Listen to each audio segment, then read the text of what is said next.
प्यारे साथी नमस्कार। मैं आपका साथी योगेश एक बार फिर से आपका हार्दिक स्वागत अभिनंदन करता हूं। साथियों, सर्दी बहुत है, लेकिन ये सर्दी आपकी उस प्रिपरेशन की गर्मी के सामने कुछ भी नहीं है। अगर आपने अपना टारगेट डिसाइड कर लिया है, निश्चित तौर पर जूनियर अकाउंटेंट में आप एक सीट अपनी लेकर के रहोगे। तो आज के इस सेशन में, आज की इस क्लास में मैं आपके लिए एक बहुत महत्वपूर्ण टॉपिक लेकर के आया हूं।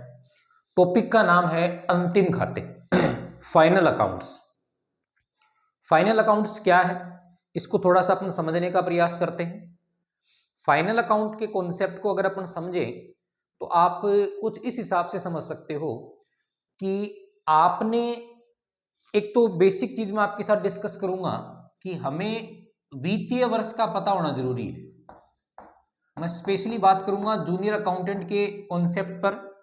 जूनियर अकाउंटेंट के जो साथी तैयारी कर रहे हैं उनके लिए फाइनल अकाउंट का जो टॉपिक है वो बहुत ज्यादा महत्वपूर्ण रहने वाला है।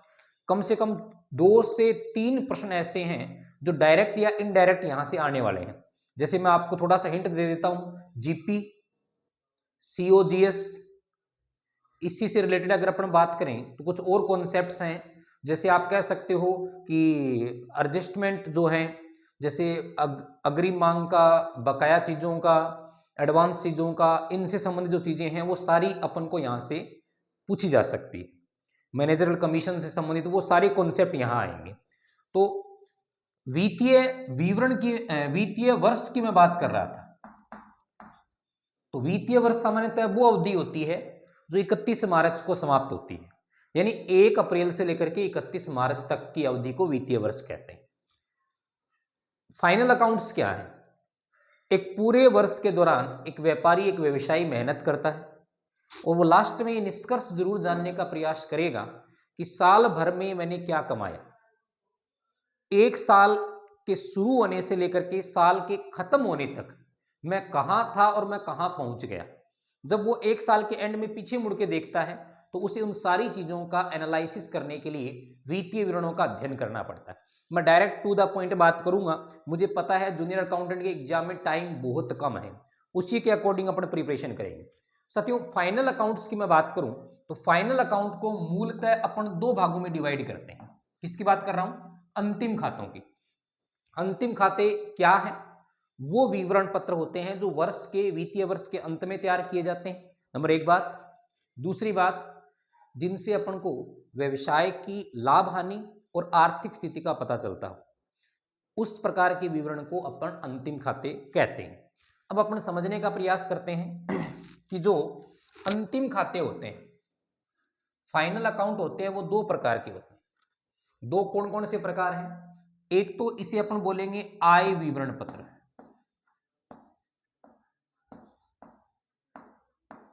क्या बोलेंगे? आय विवरण पत्र, जिसको साथियों इंग्लिश में बोलते हैं income statement. Income statement, clear? दूसरे होते हैं स्थिति विवरण पत्र। स्थिति विवरण पत्र, जिसको अपन इंग्लिश में बोलते हैं सिचुएशन स्टेटमेंट। Situation statement. तो अंतिम खाते वित्तीय विवरण कितने प्रकार के? 2 प्रकार के, आय विवरण पत्र, स्थिति विवरण पत्र। आय विवरण पत्र वो विवरण पत्र होते हैं साथियों जो किसी व्यवसाय के लाभ हानि को बताए, या तो लाभ होगा या हानि। तो लाभ हानि का पता हमें किससे चलता है?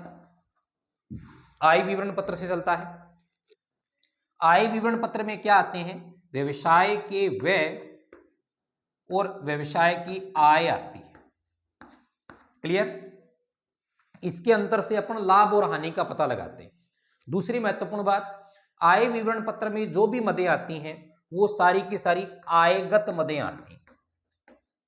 कौन सी मदें आती हैं? आयगत मदें। ऐसी मदें जिनका संबंध चालू वित्तीय वर्ष के साथ हो और जिन मदों से होने वाले लाभ का संबंध है वो एक वित्तीय वर्ष के साथ हो, वो आयगत मदें कहलाती हैं, क्लियर? स्थिति विवरण पत्र है, ये स्थिति विवरण पत्र क्या है? इससे व्यवसाय की आर्थिक स्थिति का पता चलता है। किसका पता चलता है? आर्थिक स्थिति का। एक दिन विशेष को व्यवसाय की आर्थिक स्थिति क्या है उसका पता साथियों हमें किससे चलता है? स्थिति विवरण पत्र से चलता है। अब अपन आय विवरण पत्र की बात करें कि इसके अंतर्गत कौन कौन से विवरण पत्रों को अपन शामिल करते हैं, तो देखिएगा आय विवरण पत्र में पहला जो स्टेटमेंट शामिल होता है वो आप सबको पता है, व्यापार खाता। व्यापार खाता जिसको अपन इंग्लिश में बोलते हैं trading account. Trading account, clear? Number 1। Number 2 की मैं बात करता हूं, लाभ हानि खाता।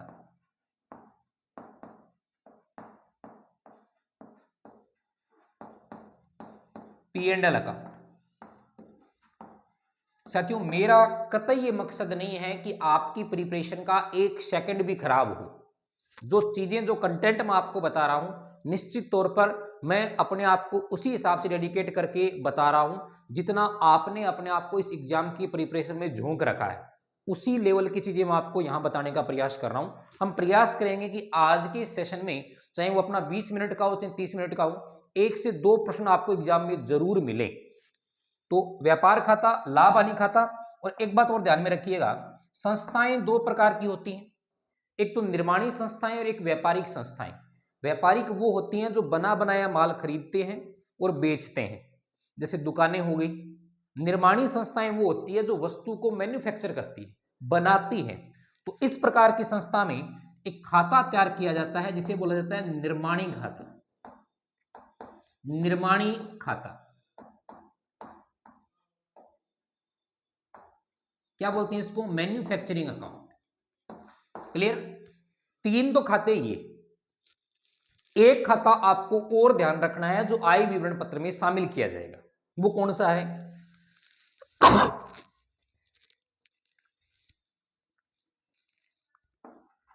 नंबर 4 की मैं बात करूं तो लाभ हानि नियोजन खाता, जिसको आप इंग्लिश में बोलते हो P&L एप्रोप्रिएशन अकाउंट। पार्टनरशिप में अपने इस अकाउंट को पढ़ते हैं। कौन से खाते की बात कर रहा हूं मैं? लाभ हानि नियोजन खाता। अब ये सारे जो खाते बनाए गए हैं, इन सारे खातों का अपना अलग अलग काम है। वो काम बताने से पहले मैं आपको यह बता देता हूं कि अंतिम खाते जो हैं वो लेखांकन प्रक्रिया के कौन से चरण के अंतर्गत तैयार किए जाते हैं। जो समराइजिंग का कॉन्सेप्ट होता है, सारांशीकरण का जो काम होता है, उसी चरण के अंतर्गत अंतिम खाते बनाने का काम किया जाता है। क्लियर? अब देखिएगा ये सारे खाते आय विवरण पत्र में आते हैं। इधर स्थिति विवरण पत्र की बात करूं तो यहां पर सिर्फ एक चीज अपन शामिल करते हैं, एक अंतिम खाता शामिल करते हैं। वो कौन सा है? वो आपको ध्यान रखना है। स्थिति विवरण पत्र में आता है तुलन पत्र, जिसको अपन चिट्ठा भी कहते हैं, और इसी तुलन पत्र को इंग्लिश में बोलते हैं बैलेंस शीट। आपको ध्यान रखना है तुलन पत्र में जो खाते शामिल किए जाते हैं वो केवल वस्तुगत और व्यक्तिगत शामिल किए जाएंगे। नॉमिनल अकाउंट्स यहां नहीं आएंगे, और यहां जो भी अकाउंट्स आएंगे वो टोटली नॉमिनल आएंगे। कोई भी पर्सनल अकाउंट है, कोई भी रियल अकाउंट है, वो यहां शामिल नहीं किया जाएगा। हाँ, कुछ एक चीजों को अगर अपन छोड़ दें, जैसे क्लोजिंग स्टॉक आता है, वो रियल का उदाहरण है, ट्रेडिंग में अपन शामिल कर लेते हैं। ओपनिंग स्टॉक को अपन शामिल कर लेते हैं। बाकी सारी चीजें इसी के अंतर्गत अपन इंक्लूड करते हैं। क्लियर? अब आय विवरण पत्र हमें क्या बताते हैं? व्यवसाय की लाभ हानि, और ये बताते हैं आर्थिक स्थिति। पहली बात, आर्थिक स्थिति के लिए तुलन पत्र बनाते हैं। इसकी जो हेडिंग लगती है उसमें हमें शब्द काम में लेना पड़ता है एज एट या एज ओन। क्लियर? जो आय विवरण पत्र अपन बनाते हैं इसके ऊपर हेडिंग में अपन शब्द काम में लेते हैं फॉर द ईयर एंडिंग। क्या शब्द काम में लेते हैं? फॉर द ईयर एंडिंग का कॉन्सेप्ट काम में लेते हैं। तो ये वाली बात मेरे ख्याल से आपके क्लियर हो चुकी होगी कि मैं किस पर्पज में, किस परिप्रेक्ष्य में बात कर रहा हूं। आज अपन बात करेंगे स्पेशली व्यापार खाते के संदर्भ में। ट्रेडिंग अकाउंट क्या है, ट्रेडिंग अकाउंट से कौन से प्रश्न हैं जो हमारे एग्जाम में बन सकते हैं, उसके संदर्भ में मैं बात करूंगा। तो चलिए देखते हैं।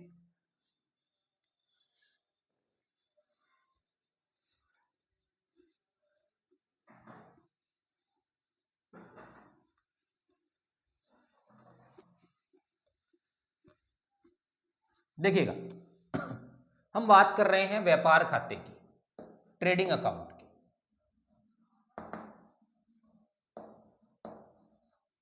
साथियों, ट्रेडिंग अकाउंट से किन किन चीजों का पता लगाया जा सकता है उसकी अपन बात करेंगे। उसके लेवल पर किस टाइप के प्रश्न बन सकते हैं उसकी मैं बात करूंगा। पहले ट्रेडिंग अकाउंट के प्रारूप को अपन समझते हैं। ट्रेडिंग अकाउंट में डीआर साइड में सबसे पहली चीज आती है इसका ओपनिंग स्टॉक। ओपनिंग स्टॉक आप सबको पता है, डीआर साइड में अगर ओपनिंग आ गया तो क्लोजिंग आएगा सीआर साइड में।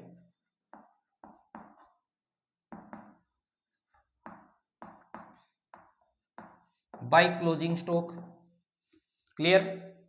और यहां क्या आता है, नेट परचेज शब्द काम में ले रहा हूं, टू नेट परचेज। अब साथियों, ये नेट परचेज क्या होती है? परचेज का मतलब होता है आपने व्यवसाय में बेचने के उद्देश्य से जो वस्तु क्रय की उसे अपन क्रय कहेंगे। उस क्रय में से हमें कुछ चीजें लेस करनी पड़ती हैं। जैसे एक तो आपने कोई क्रय किया गया माल वापस भेजा है, वो आपको घटाना पड़ेगा।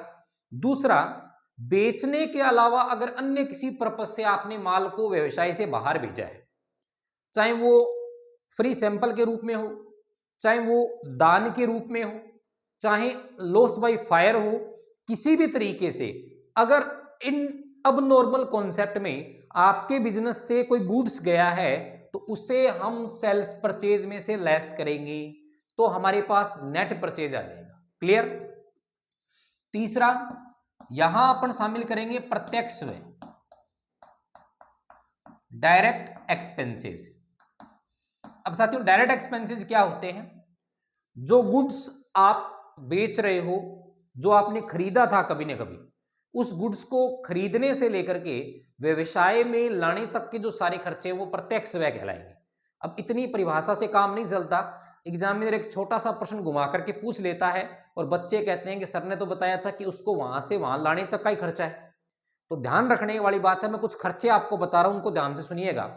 कैरिज इनवर्ड, माल को व्यवसाय में लाने का खर्चा। वेजेज, मजदूरी, वेजेज एंड सैलरी।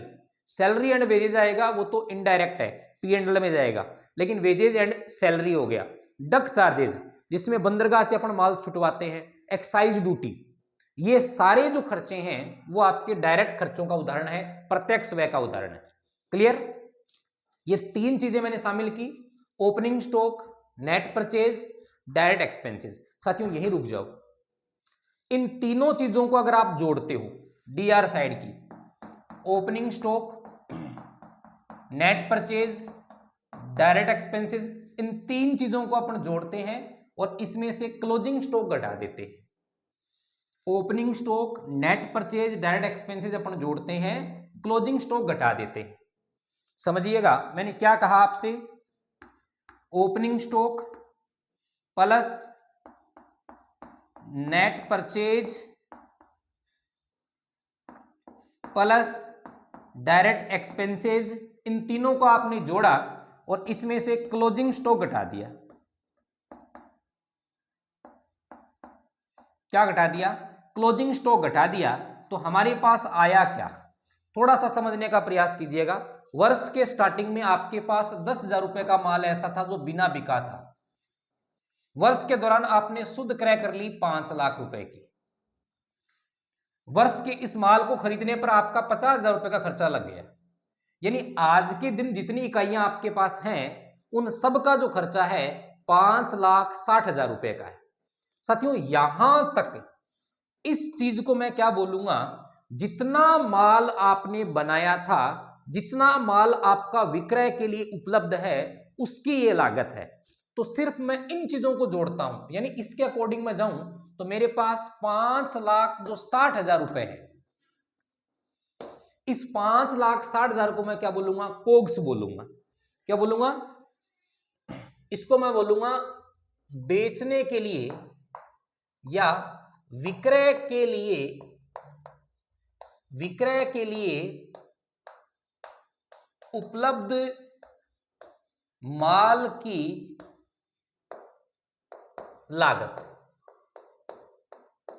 विक्रय के लिए उपलब्ध माल की लागत, यानी आज आपके पास मान लो 500 यूनिट है, स्टार्टिंग में आपके पास 10 यूनिट थी, 490 यूनिट आपने और खरीदी, 500 यूनिट टोटल हो गई। उन 500 यूनिट की जो कॉस्ट है वो आपके पास 5,60,000 है।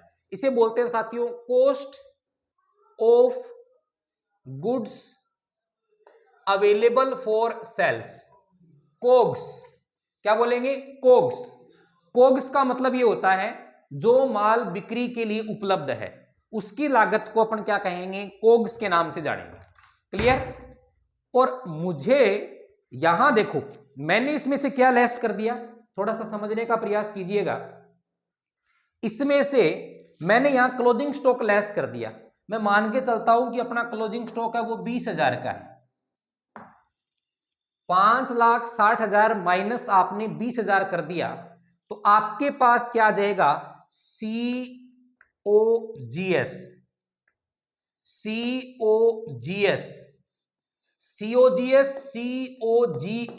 दोनों में अंतर किसका हुआ? दोनों में अंतर हुआ क्लोजिंग स्टॉक का। क्लोजिंग स्टॉक का कैसे हुआ? COGS तो हमें ये बोलता है, इसका पूरा नाम क्या होता है कि बेचे गए माल की लागत। बेचे गए माल की लागत मतलब ये तो वो माल था जो विक्रय के लिए उपलब्ध था और ये आपने फाइनल कर दिया कि इतने रुपए का जो माल है वो मैंने क्या किया है? सेल किया है। तो ध्यान रखिएगा एक फॉर्मूला यहां निकल के आया COGS का, cost of goods sold. Cost of goods sold formula है opening stock plus net purchase plus direct expenses minus closing stock. अपना कितना आ रहा है? 5,60,000 माइनस 20 यानी 5,40,000। 5,40,000 का माल आपने सेल किया होगा। साथियों ये लागत की बात कर रहा हूं और आप सब कहीं ना कहीं अभी कॉमर्स पढ़ रहे हैं या कॉमर्स के स्टूडेंट रहे हैं। बताओ 5,40 की चीज को क्या आप 5,40 में बेच दोगे क्या? बिल्कुल नहीं बेचेंगे। तो यहां एक चीज और आएगी जिसे अपन बोलते हैं सेल्स।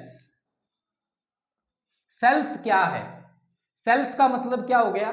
भी मैं 10 रुपए का सामान खरीदता हूं, उसे 15 रुपए में बेचता हूं, तो बताओ जो कॉस्ट थी 10 रुपए उसमें मैंने 5 रुपए किसके जोड़े? लाभ के। इसका मतलब सेल्स में दो चीजें होंगी, एक तो COGS प्लस आप क्या करोगे? जीपी। क्या करोगे? जीपी। COGS आपने कितना माना? मान लो 5,40,000 और आप 60,000 रुपए के लाभ पर बेच रहे हो, तो बताओ इस वस्तु का सेल्स प्राइस है वो कितना हो जाएगा? 6 लाख। और जैसे यहां सेल्स आता है वैसे ही साथियों आपको ध्यान रखना है DR साइड में एक चीज निकल करके आएगी जिसको अपन बोलते हैं ग्रोस प्रॉफिट। ग्रोस प्रॉफिट कितने हजार का आ गया? यही तो आया अपना 60,000 का। टोटल अपना कितना हो जाएगा? 5,50,000 5,60 प्लस अपने पास 60,000, 5,60 प्लस 60 हो गया 6,20,000। इधर कितना आ रहा है? 6,20,000। अब यहां से कितने फॉर्मूले अपने काम के निकले उसको थोड़ा सा अपन समझने का प्रयास करते हैं। पहला फॉर्मूला COGS का निकला। एक फॉर्मूला मैंने बताया opening stock plus net purchase plus direct expenses minus closing stock. एक फॉर्मूला अपन इस सेल्स वाले इस फॉर्मूले से निकालते हैं। मैंने आपको सेल्स का फॉर्मूला क्या बताया? विक्रय का मतलब क्या होता है अगर आप इसको प्रॉफिट पर बेचते हो? तो फॉर्मूला हो गया COGS प्लस हो गया साथियों जीपी। COGS प्लस क्या हो गया? जीपी। अगर मुझे इस फॉर्मूले में से सीओजीएस निकालना है तो आप एक काम करो, इस सीओजीएस को तो यहीं रहने दो और ये जीपी प्लस का इसको यहां ले आओ। तो फॉर्मूला क्या हो गया, सेल्स माइनस जीपी बराबर किसका हो जाएगा, सीओजीएस का। यानी जिसको कॉस्ट ऑफ गुड सोल्ड अपन बोलते हैं, बड़े काम की चीज है, प्रश्न बनाएगी पेपर निश्चित तौर पर, हमें पता है। उस सीओजीएस को निकालने का फॉर्मूला होता है सेल्स माइनस जीपी, या ये वाला फॉर्मूला अपन काम में लेते हैं। अब जीपी की मैं बात करता हूं तो आपको ध्यान रखना है, अगर डीआर पक्ष ज्यादा है, सीआर पक्ष कम है, तो यहां से ग्रोस लॉस भी आ सकता है। क्लियर? तो हमें दो चार बातें विशेष तौर पर ध्यान में रखनी है कि सकल जो लाभ है, ग्रोस जो प्रॉफिट है, वो ग्रोस प्रॉफिट हमेशा तब आएगा जब सेल्स ज्यादा होगा किससे, कोस्ट से। और अगर कोस्ट ज्यादा है किससे, सेल्स से, तो अंतर से अपने पास क्या आ जाएगा, ग्रोस लॉस आ जाएगा। तो कुछ एक महत्वपूर्ण चीजें अपन को ध्यान में रखनी है। आज की क्लास में मैंने आपको किन किन चीजों के बारे में बताया, एक तो मैंने आपको यह बताया कि अंतिम खाते कौन कौन से होते हैं। दूसरी बात मैंने ये बताई कि अगर हमें जीपी ज्ञात करना है तो वो अपन कैसे ज्ञात करेंगे, सीओजीएस ज्ञात करना है तो वो अपन कैसे ज्ञात करेंगे, ट्रेडिंग अकाउंट हमारे लिए किस प्रकार सहायक है। एक इंपॉर्टेंट बात आपको और ध्यान में रखनी है, ट्रेडिंग अकाउंट का नेचर जो होता है वो नॉमिनल होता है, क्योंकि इससे हमें सकल लाभ या सकल हानि के बारे में पता चलता है। इस डिस्कशन को अपन नेक्स्ट क्लास में भी जारी रखेंगे साथियों। धन्यवाद।